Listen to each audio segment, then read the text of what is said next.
just talk a little bit about tomorrow's matchup, and then we'll open it up for questions. Okay. Well, tomorrow, obviously, Michigan State comes to town, and they're an excellent team. They've been an excellent team all season. They've dealt with adversity with their top couple guys, being out, and they still seem to obviously really fit the mold of a championship type of a team. And they got a lot of guys doing a lot of good things. Cassius Winston right now is, if it ended today, he'd probably arguably be the Big Ten Player of the Year. And he's had that type of impact on their team and what he does for them. And Xavier Tillman and Kenny Goins are doing a fantastic job with Nick Ward sort of going out of the lineup. Those good guys have really stepped up, and they're getting great shooting and great contributions from their perimeter guys as well. So speaks to himself. We have to continue to try to play as hard as we can, and we're going to have to do some things that in that type of game that you have to do, especially since our first time we played them. The first time we played them, we did some of those things. We made some shots. We had 20 assists in the game. We were able to rebound a little bit, and it's going to have to be the same thing tomorrow afternoon. Okay, Mike.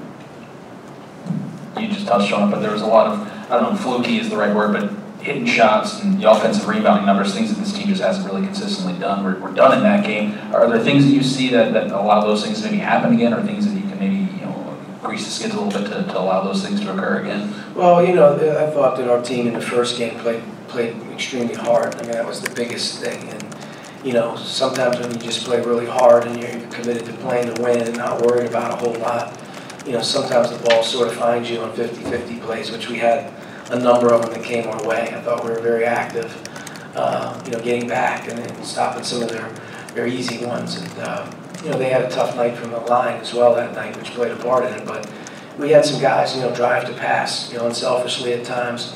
We had some guys make some really key shots at key times. And that's what you have to do to play a team like Michigan State, to be able to win that type of game. You're going to have to make some plays. And I just thought our team in general had a good spirit about them that night and played really hard, and had some breaks go our way. But as we play them here the second time, it's going to require the same type of mentality. You can't worry about anything else other than trying to play hard and play to win.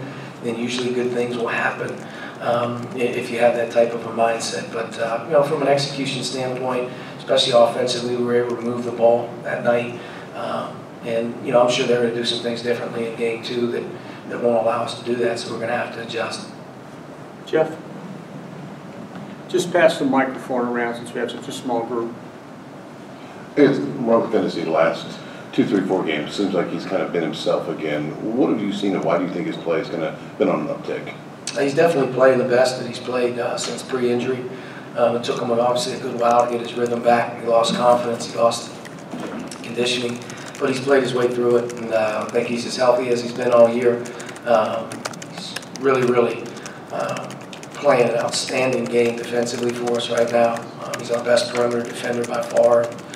I think offensively he's starting to get a lot more aggressive. You're seeing him get in transition to the basket. You're seeing him get fouled a little bit more. I don't think he's afraid right now to take shots. I think just for whatever reason, he's played himself through it, and he's kind of gotten himself back into form. And just in watching him in our last 2 games, it's probably the best back-to-back games he's had maybe in a long time. But he's doing a really nice job at this stage of the year for us. Obviously, it's been a little bit while since you guys have won consecutive games. Is there anything you can learn from the stretch following the first Michigan State win, where you guys couldn't bring out wins in close games that you can maybe adapt to after Wisconsin, trying to just string wins together instead of going through a passage where you don't have any?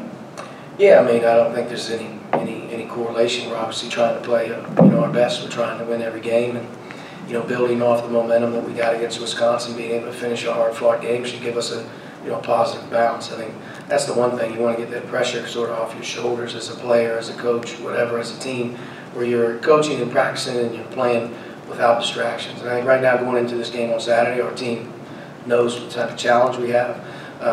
Knows obviously that we're going to have to raise our level. I think that's the one thing our team has tried to do here in our recent 2 or 3 weeks. is we've really tried to raise our level in terms of how hard we're playing, how committed we are doing the little things, and it's helped us. We've gotten better. We've gotten better, especially defensively. We've gotten better, but I think the big thing against winning consecutive games, or however you want to stretch it, you got to be able to score the basketball at some point. You got to be able to use your defense, hopefully, to create you some offense at times. But you're going to have to execute. You're going to have to make some shots. And we obviously have gone through some, steady droughts in our games where we haven't been able to, get over the top. And the other night, obviously, we hung in there pretty good. But we were able, especially in the first half, our defense created offense. We were able to score the ball for a good portion of the game in transition, which was good. And I think that's going to be a key in this game. Obviously, Michigan State's transition game is great. They're as fast-playing team as there in this league, and they go inside, they can play outside, and we're going to have to be able to get back and deal with them a little bit, but hopefully our offense can stay with us a little bit. Can you just talk a little bit about Duran and how he's been playing the last couple of games, and what do you like that you've seen? And then also Race, now that he's sort of getting in there, what's he going to be able to do? I think it's been pretty much, Duran in the last, I don't know how many games, but since he came back in that first Michigan State game when he's been healthy, he's been able to give us a presence inside. We can throw the ball. He gives us another guy on the offensive glass that can get us second shots. Defensively, he's the biggest body that we have, so he's able to kind of hang in there at times in between him and the rim. And he's been able to play longer minutes, which has helped our depth. Without question, the other night, even though he's sick right now, he was sick before the game and he's still been sick, he was able to fight his way through that and really help us in the game. We were exhausted, really in the second half, especially late and in overtimes, but he was able to give us a veteran presence, a guy who's been in Big Ten competition before. And, I think right now he's probably the best he's been since we've been here, obviously, Achilles. Race, it's a credit to him. It's a credit to who he is. He's a worker. He has a year under his belt, which helps him. He's not, completely learning on the run. The fact that he was able to get in there the other night and sustain it and compete and play, just speaks volumes about who he is as a competitor and also what he brings to the table in terms of a team guy. But I thought he did as good a job as any in the game defensively for us. Got 7 rebounds. Like I said, I think the other day, I don't think you're going to ever see Race, be the total offensive player that he maybe can be at times, but if he's in there and he's playing, to me, he gives us another guy that's playing pretty hard, that's trying to do the right things. With all the close games that went against you guys the past few weeks, to finally come out on the right side of one of those, just what does that do for the vibe in practice?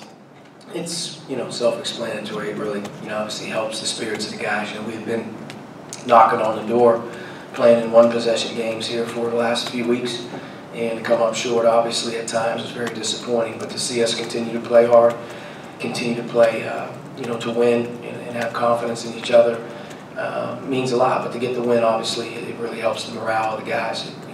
Winning cures a lot of evil, so to speak. What difference does Xavier Tillman make? I mean, he's been filling in for Nick Ward while Ward's been injured. What does he do differently, I guess, maybe Ward does? Well, he can shoot the ball from the perimeter a little bit. He stretches the floor a little bit more maybe than Nick does.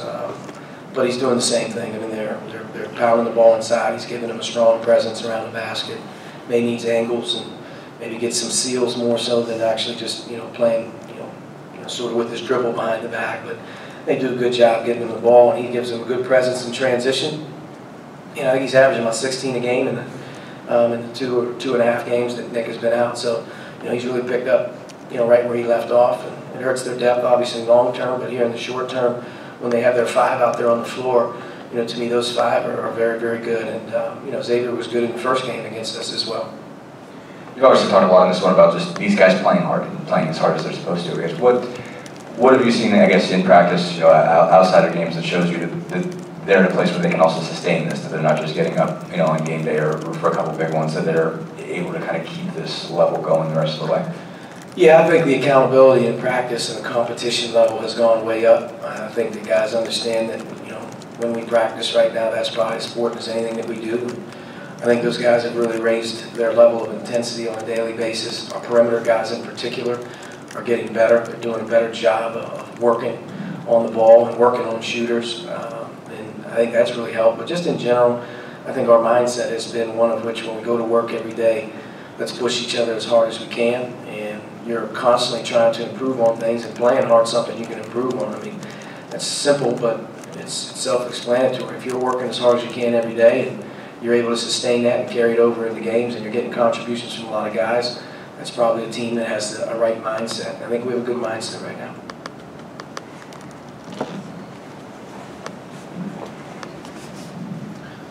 I guess kind of on that note, we could talk about the intensity and the accountability going up in practice. Is that something being led by the coaching staff? Is that seniors taking charge? Just what's kind of gone into that? I mean, the players got to do it. And I think that's the accountability that we've been asking for here the last 3 weeks, is for those guys to hold each other accountable from Juwan all the way down. And, you know, you got to look as a coach and say, these guys giving the effort level and the attention to detail that you're asking them for right now, and they are. And you know, not that we weren't before, not that we weren't trying, or not that we weren't, you know, working hard before, but I just think right now there's a different type of a focus, there's a different type of accountability on what we're doing every day, and that's the change that needed to happen. All right, Coach, thank you. Thank you.